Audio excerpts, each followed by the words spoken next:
gossip of what's going on in like the upper apartment. Yeah, we were just our Phantom Menace episode. We're looking at this like little Tatooine apartment complex that Anakin lives in. It's like the Tatooine Melrose place. There's like high drama. There's like that's our pitch for the for Disney Plus. That's our Disney Plus pitch. Contact us, Kathleen Kennedy, and we'll pitch you our Tatooine Melrose place. And Darth Maul looking every bit like the Wicked Witch of the West on his bike.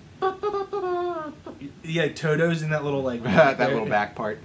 It's got his little probe. So yeah, we got a big treat for you. Today we're talking about Aliens. We talked about Alien. We're here for the sequel. This time it's war. That's the tagline from it. I love that on the poster.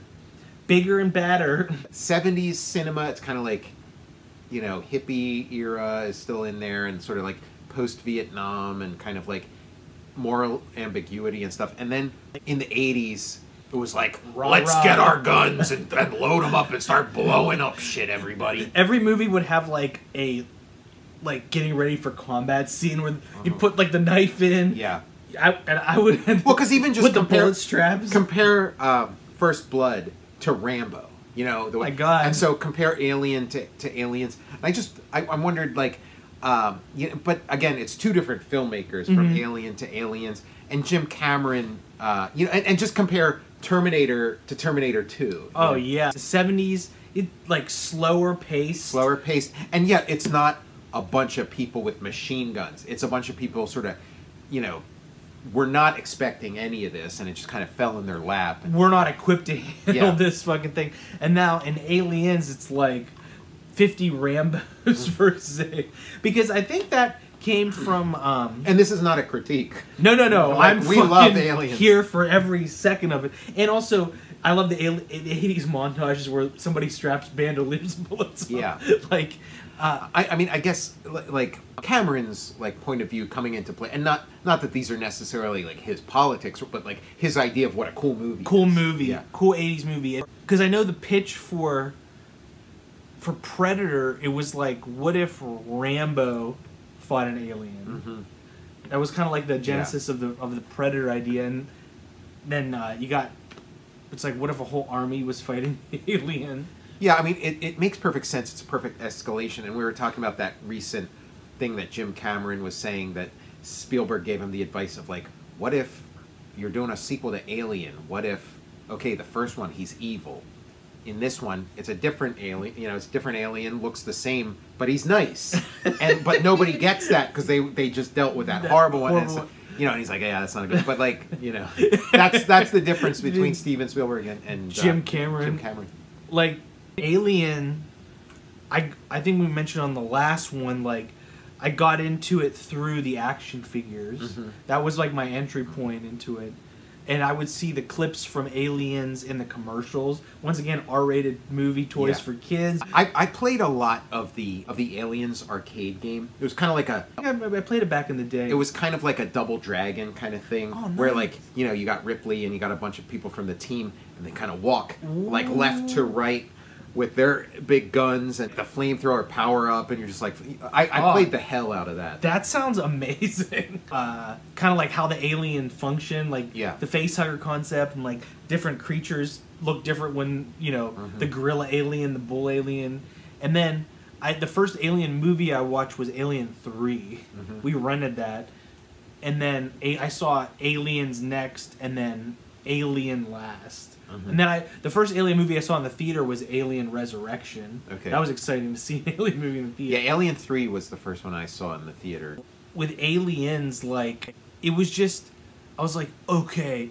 It was kind of like the zombie scenario. It's like, what would you do if you were fighting 50 aliens? Like, that was, like, kind of like play. I was already playing that with the action figures. It's like, we would get, like, the biggest guns to fight these aliens. That's so awesome that you had those Aliens action figures, because, like, looking at, like, they look so amazing. Like, I can't believe they existed, and, like, I would have loved something like that. It was amazing. Like, the first clips of Aliens I saw were on television, and it was, like, during cartoons. Yeah, right. You see this, like, I couldn't believe it. Rolling. And, like, they had the clip in the commercial where, like, the doors open and they're holding, like, they're standing there, and I was like, oh my God.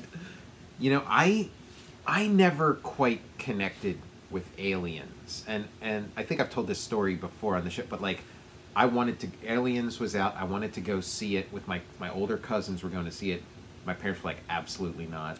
It's too scary. You're not gonna... And I was like so mad, and I kind of held it against the movie because like I never got to see it in the theater, so I was like, that would have been this, yeah, like fuck this movie, you know. And I had it had kind of been spoiled for me from like Sigourney Weaver going on Saturday Night Live, because then I saw all the spoofing, so I kind of got a sense of what the story was just from all the spoofs. So by the time I saw the movie, I'm like, okay, yeah, the robot gets ripped, because like Dennis Miller played like Bishop, you know, and he gets cut in half, and he's got like milk spraying out of him and stuff. I was like, okay, you know, so I saw all this stuff before. So by the time, like, I just never got it. I never got into it, and then.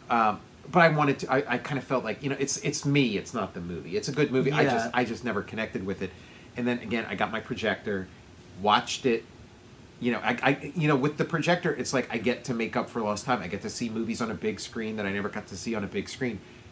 And man, I loved it. I got it. I got it. I didn't like. I'm so 100% on board now. It's amazing, and like, it's such a treat because it's totally different than Alien. You can love each one, and it's probably like cooler to say that you love Alien more than Aliens and whatever. But it's like they're both there, and you can love both of them, and each one they're different. They're different enough that you can like love each one on its own terms. And what a treat that these Alien movies, like at least like the first four, are all different auteurs. Have a crack at the Alien franchise. That is a nice way to go. Treat. Yeah, and it was like a passion project for Cameron. Like, you know, and nobody was really looking for an Alien sequel. Like Alien had sort of, you know, it did fine and whatever, but it wasn't like we got to have another. Like he kind of had to fight for it. It was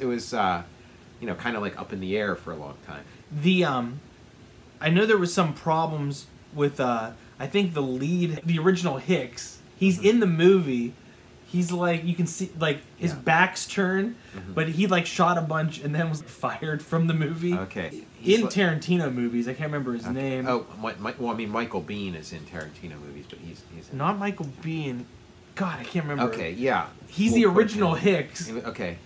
And it was nice seeing the Jim Cameron players show up, because I had been watching the first Terminator and stuff. So then you see, like, you know, Bishop is like one of the police chiefs in Terminator. And then Michael Biehn showing up. Another James Cameron player. And Vasquez. Yeah, Vasquez and Bill Paxton and the game. Like that's the main thing I remember from Alien is game over, man. He was killed by the Predator. In Predator 2, he was killed by the Terminator in Terminator, and he was killed by the... So he... Everybody got killed except for Ripley and Newt. It was nice seeing that, you know, like you see Cameron's, you know, voice coming in. It was also interesting because I watched them back to back, which I'd never done before. Oh, that's cool. So that was kind of fun seeing the change, and it's like Sigourney Weaver in the first one, her hair's like a little like kind of like loose and like, you know, like kind of lived in, kind of like real, like kind of rolled out of bed kind of stuff. And then Alien's helmet hair Hall of Fame. Perfect coif. It's kind of like Adrian going. Barbeau. Adrian. It is very Adrian Barbeau, but it's kind of like Adrian Talia Shire. Oh yeah. From like Rocky to Rocky 3. Oh. You know, where she's like helmified. Yeah, ready for my close up, Mr. DeMille. It is cool how it picks up right where I left it. Like they find her, she's frozen. You find out she's like a Rip Van Winkle. She's, you know, and then you get some like having your cake and eat it too, because you get some like cool like chest burster scenes, and then it's like a dream, you know. Yeah, and it's interesting. Like she goes from being a reluctant like hero in the first one to basically like Rambo in this one. Well, yeah, but like she gets there in stages, and it's because she's brought in as a consultant. She's not supposed to do any fighting. She wasn't planning to do any fighting, and like that, because like watching it this time, it's like, oh yeah, my memory was a little different of how the story plays out, because yeah, she doesn't go in guns blazing. She's kind of like watching from the safety, the periphery of like the observation room as these Marines go in. These guys and girls who are like, this is their job, and then, you know, shit hits the fan, and she's kind of forced into there, and she's kind of been trial by fire, kind of like toughened by her experiences in the first movie, and then, like, you know, as things amp up here. Yeah, like, I love when, there's, like, so many quotes. He's like, "Stay frosty, Marines." You could see, like, Cameron writing down all these, like, good one-liners and stuff. Hudson, come here, come here. I got a question. How do I get out of this chicken shit outfit? He's like, "Tom, come here, come here." Who's like the drill sergeant who's like chewing on the cigarette? Apone. Yeah, because elbows and assholes. You know, like day in the Marine Corps is like a day on the farm. I love the smell of napalm in the morning. Like he's like that guy. I love the smell of xenomorphs in the morning. Hey Vasquez, have you ever been mistaken for a lady? No. Have you? Hicks, you look like I feel. I'm rubber, you're glue. What bounces off me sticks to you. Oh, that guy's badass. He's like, life's a bitch and then you die. Yeah, he's like, up your nose with a rubber hose. Or it's like twice as far as a candy bar. Horseshack, Kotters on the plane with the Sweathogs. Oh, they sent the Sweathogs in. Okay, there's our Total Recall remake. Oh my God, they have to send the Sweathogs in. Horseshack and Barbarino. It's a Welcome Back Kotter 2. LV-246. Welcome Back Kotters. Welcome back to the planet with the xenomorphs.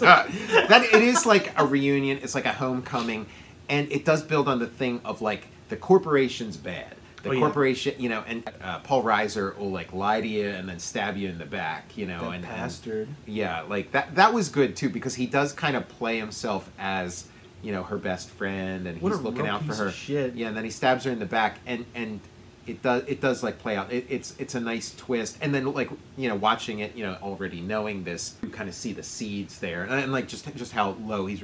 It also like everybody follows the same logic for their sequels, because like another Sigourney Weaver sequel, Ghostbusters 2, it's like the same kind of thing where it's like she's a hero, she saves the day, the Ghostbusters are heroes, they save the day, and then now they're getting sued by the city for all the damage they did in saving the city. Now it's like, I thought that was funny. Yeah, she saves the day, and she's responsible. They're like they don't ever say like, hey, this $6 million coming out of your paycheck, but they're like, you did, you know, $60 million worth of damage, and you know, but like they're using that as leverage against her. Viggy, you've been one bad monkey. We need to do Ghostbusters 2. Like, she's seen the worst of it. Nobody quite believes her, and then yeah, like cool plot twist, finding out that world where they found that alien, they actually built a whole colony there. I can imagine like seeing it for the first time, being like, yeah, oh God, what are you doing? Like, yeah, like, so I feel like I was kind of deprived of that experience, like having like the movie spoiled for me by like the parodies and stuff like that before I saw it, so it kind of soured it. But yeah, because it is like like you get that it leads you through the story like bit by bit. You know, until you're like, she becomes like a Rambo, but it all like follows a lot. It's awesome. Like, Ripley's one of the like my favorite characters in movies. I love Ripley. She's a survivor. We love Boots too. It's too bad Boots didn't get to make it to the sequel. Like, why no Boots? Bootsy should have been there too. And like, yeah, her, like everybody she's ever known, like she didn't seem like a very socially plugged in person to begin with in the first one, but now. Yeah, everybody she ever knew is dead, so it's just her and Bootsy. She's living in her apartment. You know, not much action. On. And it was like 70 years. Yeah.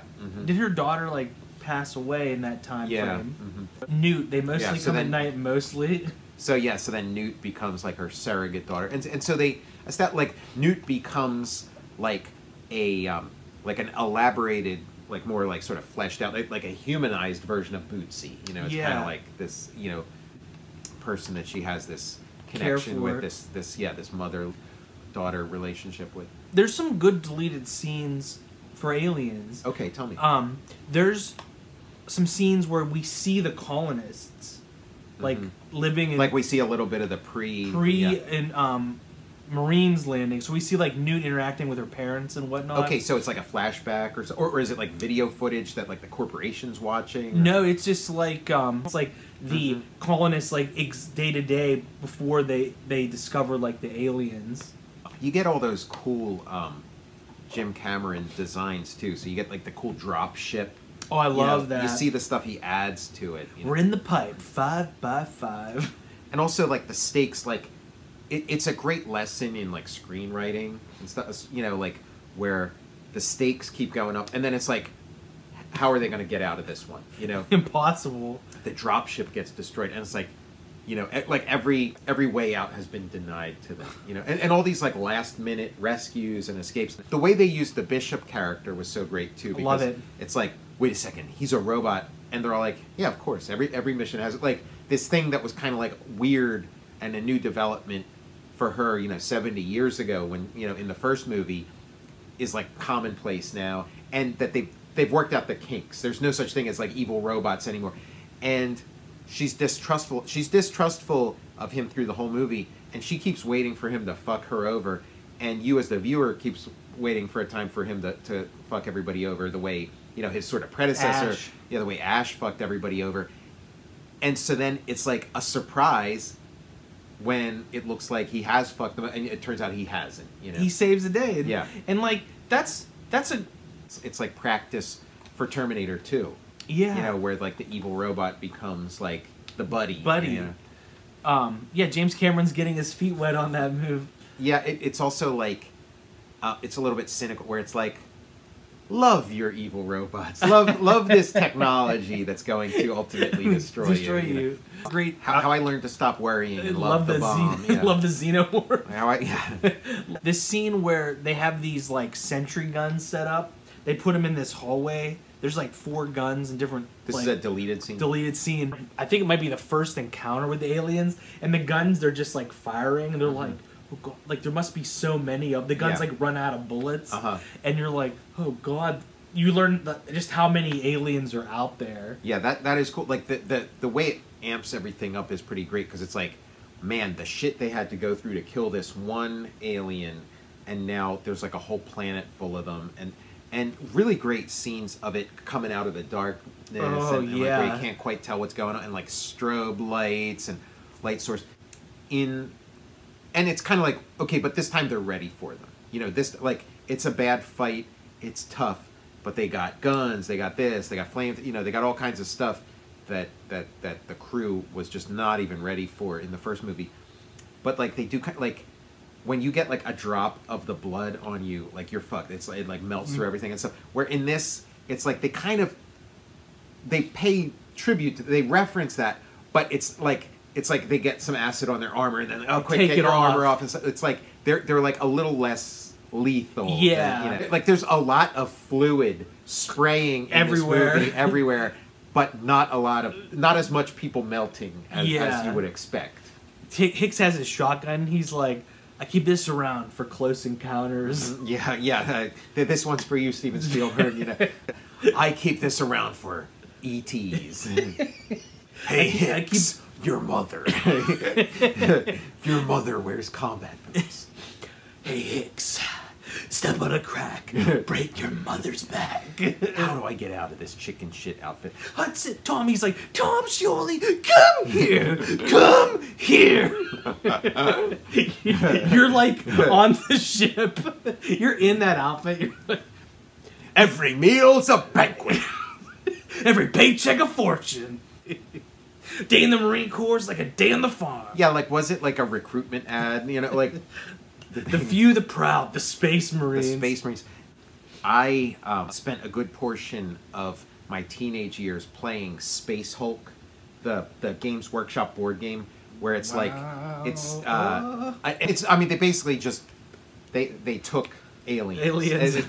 Like, have you ever played it? I've never played it, but like, I've seen like the models. You build the board, it's like puzzle pieces of like, and it's like, it's aliens with like a little bit of like a sci-fantasy twist. Like Games Workshop, they have this like, it's like this history. They have like Warhammer, which is like their Dungeons and Dragons world, and then it's like Warhammer 40K, where it's like that Dungeons and Dragons world, but like 40,000 years in the future. So it's got spaceships, technology. It's you know, it's kind of crazy, but it would be like you have your Space Marines, which have this like huge, like massive armor, and they're all decked out with like Catholic symbols. Yeah, and stuff, like there's like popes and emperors, you know, and all this kind of stuff, and then they're fighting the gene stealers, which are these like alien creatures. But it's like you're walking down the hall, and before you see the gene stealers, they start out as like a little token that's like a beep, like the little like radar bit, you know, and then it's only when you make visual contact, if they like turn a corner where you can see them or come through a door,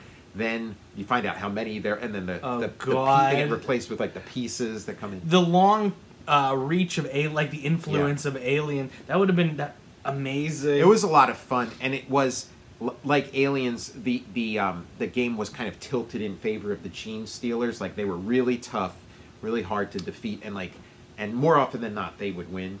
Yeah, that's inside the room. That can't be. You're like, the gene stealers are inside the room. In I think it was in Alien 4, Alien Resurrection. Yeah, they have like a visual like equivalent of the Space Marines from Space Hulk in there. There's like this big bulky armored guy, and like it's kind of like turnabout is fair play. Like they stole enough from Aliens. It's like, okay, we're gonna take your armored guy. You know. Yeah. It's like when Bishop, like the guy who Bishop is modeled after, shows up, and then he's got this like escort of these like two like armored Marines. James Cameron, I think he wrote Aliens as well as directed it.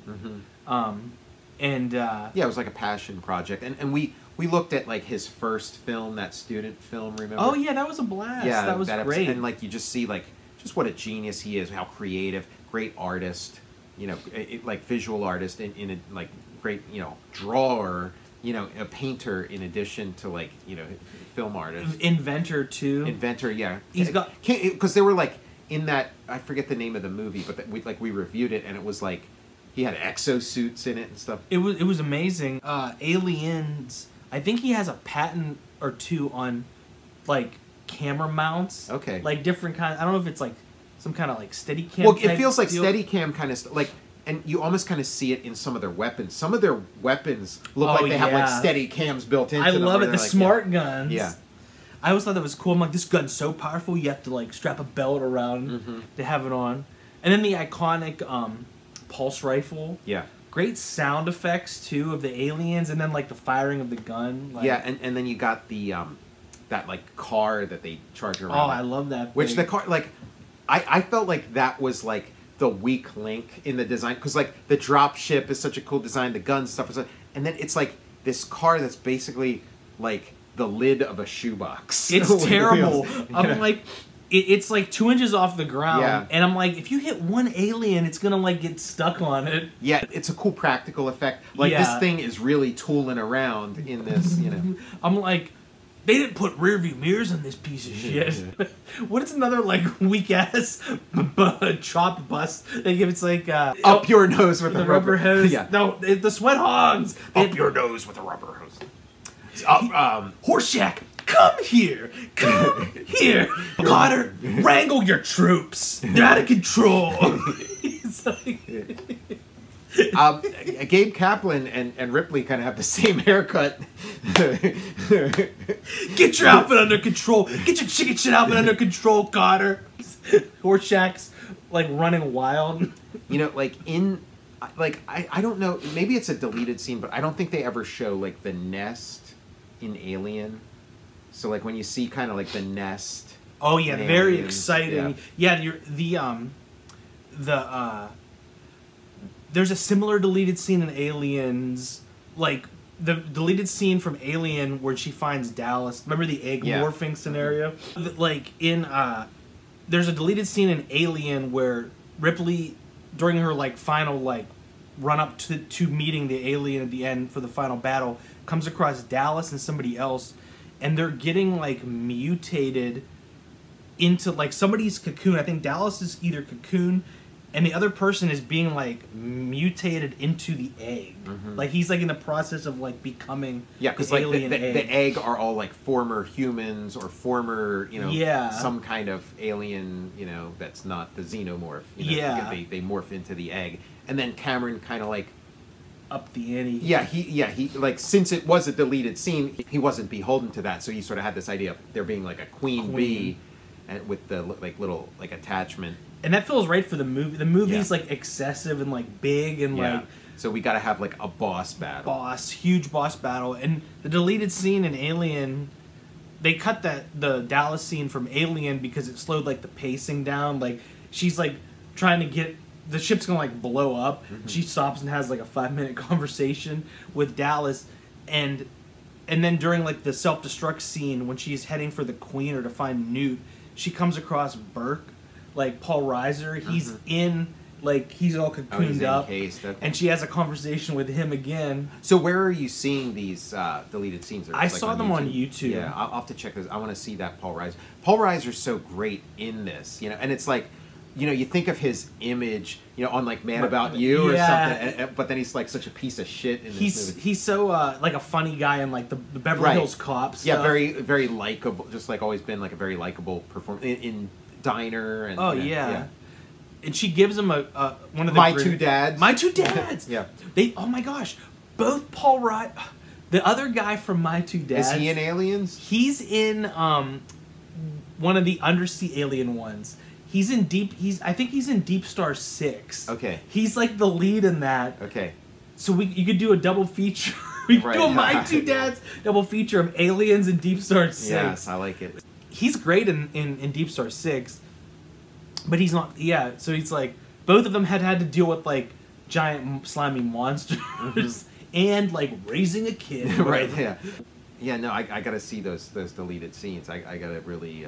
She gives Paul Reiser a grenade. He blows up. So she, like, gives him a merciful death or whatever. Yeah. Like, the thing that he deprived her. Because, like, he was setting her up for, like, just this painful, horrible... And, and like, it's bad enough that he was...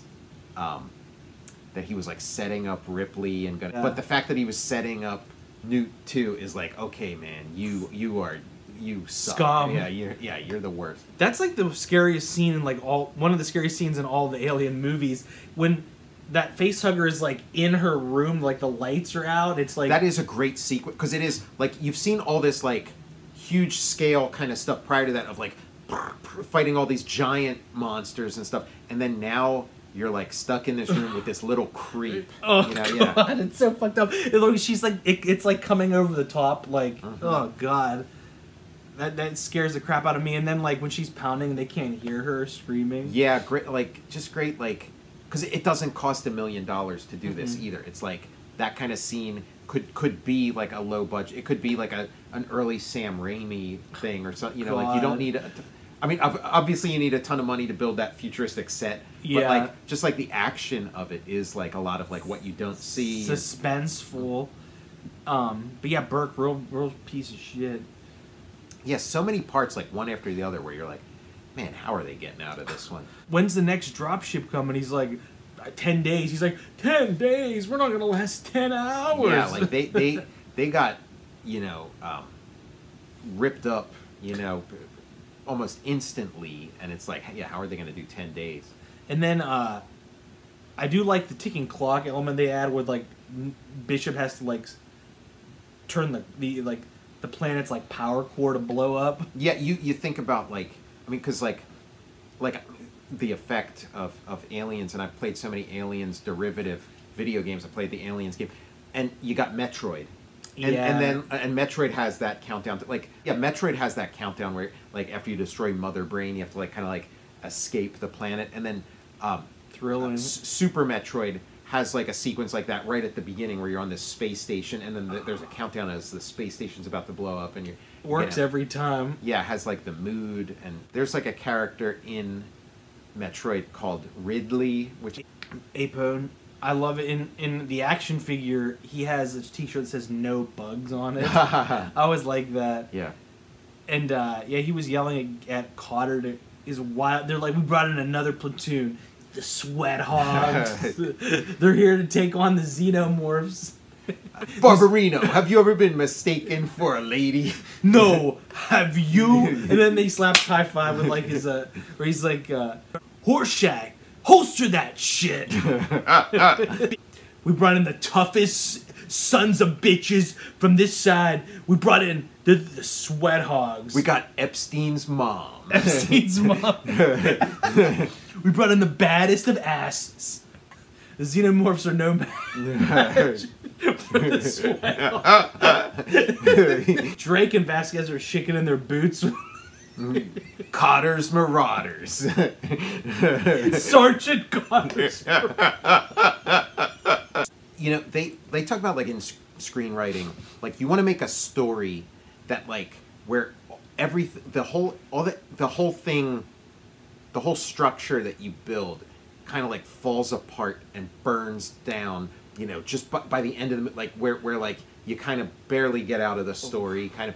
And this is so that, because, like, they're like, this whole thing is destroyed and melting, and it's like seconds to go and stuff. It like, truly is like an apocalypse, you know. It's like you could imagine a similar movie about, like, Pompeii or something, like, where it's like you're trying to get out of this, like, molten lava kind of thing as each bit of it, you know, is being destroyed. You're right, Tom. Thinking back on Aliens, it's like there's not much breathing room getting off the planet. Like, they literally get off by, like, the skin of their teeth. Yeah. And then there's even not much breathing room when they get on the queen alien they're is on like the ship. Yeah.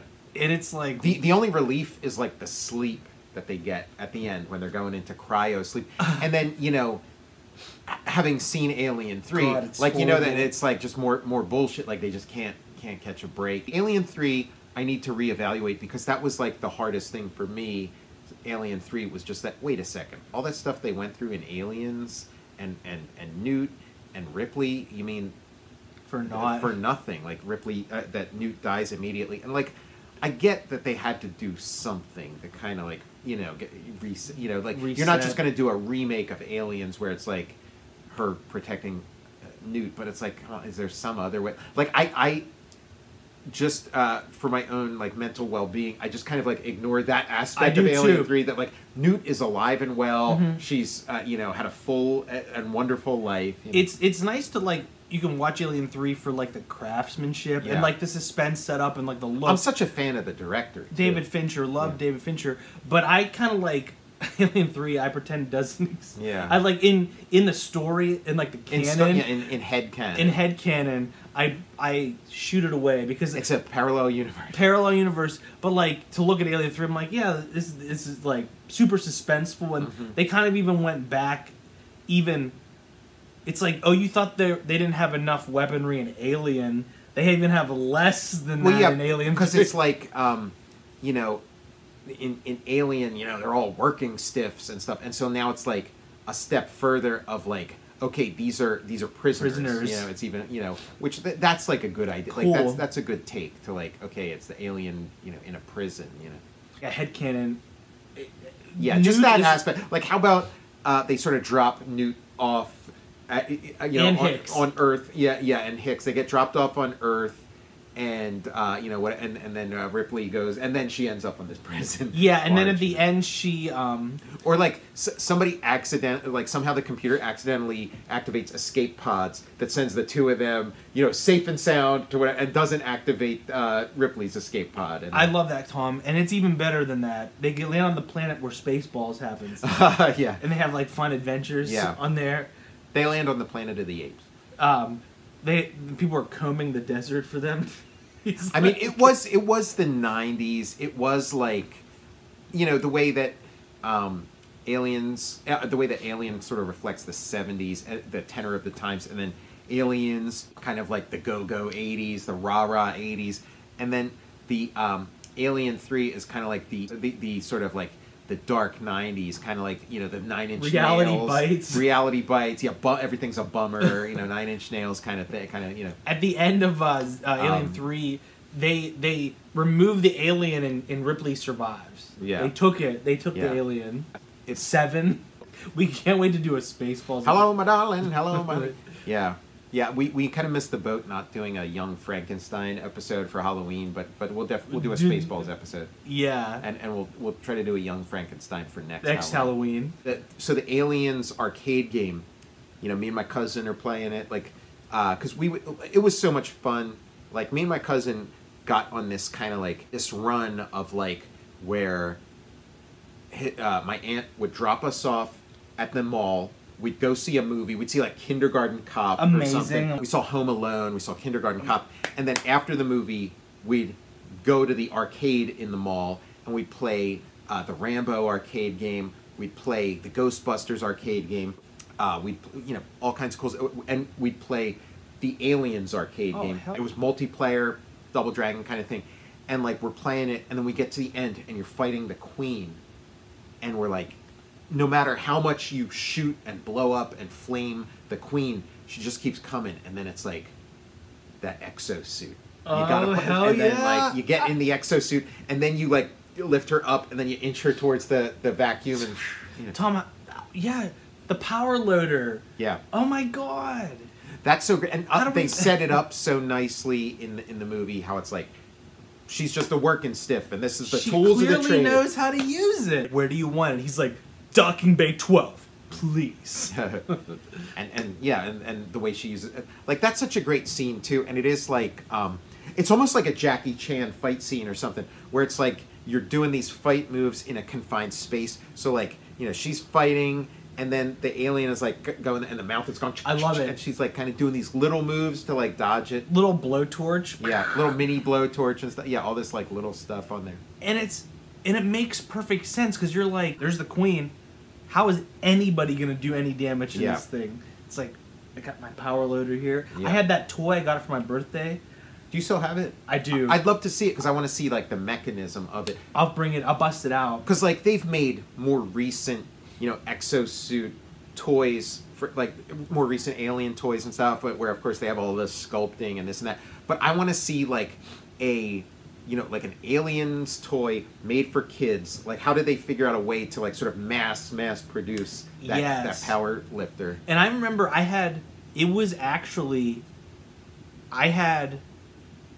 eventually got Space Marines figures, but I had the first two alien figures I had were Ali-Yinz.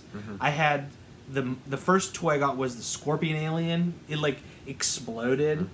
It was its feature, and then I had like I think I might have had like the Bull alien, but then I got the power loader. But I didn't have any Marines to go in it. But I still played. It was awesome. I'm sure you could fit somebody. You know, Luke Skywalker or somebody in there. Oh yeah, I put whatever figure. I put GI Joes in there. Yeah, GI Joe's perfect. And Space Joes. But I ended up getting Drake then. You could use your Congo Laura Linney action figure. Oh yeah, Ali-Yinz, where it's like a YINZ, where it's like the alien comes to Pittsburgh, you know, and like a bunch of Yinzers have to fight the alien. Ali-Yinz.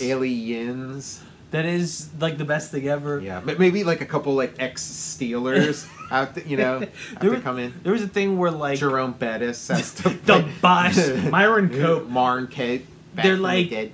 Yeah, the xenomorph comes to Earth in the 70s. And that's the Super Steelers. the steel curtain has to. That's how they fight him. Franco Harris. Free Mill Franco. Yeah, Mean Joe Green. They all take on the take on the xenomorph. I mean, you know, you can't really. I mean, you'd have to recast all the roles. You can't get Mean Joe Green to play. Like, maybe do a comics adaptation or an animated one. Yes. It's like a cartoon of the Super Steelers. Of the Super Steelers of like the Steelers versus the 70s Steelers versus Alien versus Steelers. But you have to call it Ali-Yinz. Ali-Yinz. He's like, what do we do, Coach? He's like, power eye formation, and then he runs up the middle and like runs over the xenomorph. It's a sequel and prequel. It's a sequel to The Deer Hunter and a prequel to Alien. It's like Secret Wars where all of the Pittsburgh like characters, like Jean-Claude Van Damme from Sudden Death, is like kicking the alien. Big crossover. Bruce Willis from what was the one where he's on a boat? Oh, Striking Distance. Striking Distance. Yeah, he's like drives his boat up and kicks the alien. Robert De Niro, he avoids killing himself and then like shoots the alien. It's like he's like, oh, it survived. The Ali-Yinz, the Pittsburgh super crossover. Michael Keaton shows up as himself. He's like Tom Hulce shows up from that movie where he's like a garbage collector. Oh, and then What the Tom Cruise Jack Reacher? Oh my God, Jack Reacher helps shows fight up. that. So Ali-Yinz, it's the Pittsburgh JLA versus the aliens. Sophie Maslow. Sophie Maslow shows up. Myron Coach Carr. Power. The Roonies. Myron Cope wrings his shirt out into like a bottle and he throws a Molotov cocktail on the alien. Up your nose with a rubber hose, Hicks. Cotter, secure that shit. Those Sweathogs, control your platoon. Now, like, you got Vasquez. And then Vasquez has that guy who's like looks kind of like Gary Busey's son, Jake Busey. He looks kind of like Jake Drake. Busey. That's Drake. Drake is like such an ass kisser. I know. He's just like carrying Vasquez's towel. It's like he is just so up her ass. Yeah. Like, I don't know how she respects him because he's just so he's such like a fanboy. And he's like, you're too bad, Vasquez. He's like her cheering section. It's like, come on, guy, have a little self-respect. Like, you can be equals. You can be friends. You don't have to be, like, carrying her towel. Vasquez is like, Hicks, you're such a dork. And he's like, you're too bad. Yeah, he's got to, like, high-five her, like, every second. Jeanette Goldstein's her name. Yeah, Jeanette Goldstein. Good we remember that before it. Yeah, Kotter, those Sweathogs they're like Sergeant Kotters Marauders. Horseshack like racks up all the xenomorph pills. He's like actually has like a rubber hose as a weapon. And he sticks it up the alien's, because you know how they have that little skeleton nose? Yeah. He sticks it up the alien's nose. He's like, up your nose with a rubber hose. Literally. And he's got two rubber hoses. Gabe Kaplan uses his Groucho imitation to leave. He's got like an exploding cigar. It was like a cigar they tried to give Castro. Got this exploding cigar. He gives it to this double jaw. He goes out like this and then throws the cigar. He's got the nose glasses on, and he goes, glasses. And then alien double jaws come out. He puts it in his mouth and it takes it back in and blows it.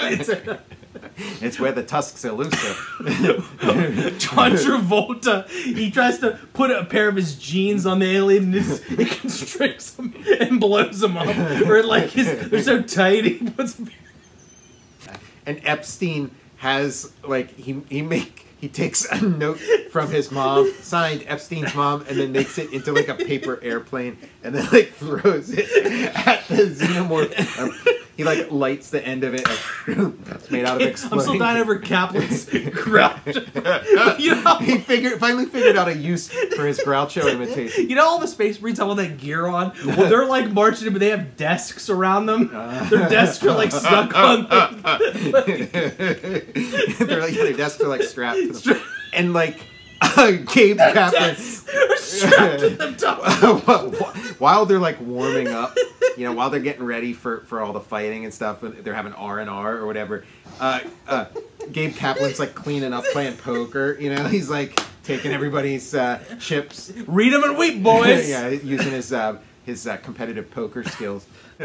So yeah, you've been watching the Aliens and Ali-Yinz episode of the Total Recall Show. I'm Tom Scioli, author of Jack Kirby, The Epic Life of the King of Comics and Fantastic Four Grand Design. I'm Matt Zeoli. And you can follow me on Twitter at Tom Scioli or on Instagram at Tom_Scioli. Follow me on Instagram at cinema_tomb. And please check out my Patreon. Go to patreon.com, search Tom Scioli. See all kinds of different comics that I'm working on. Follow the show on Instagram at Total_Recall_show. And we'll see you next time.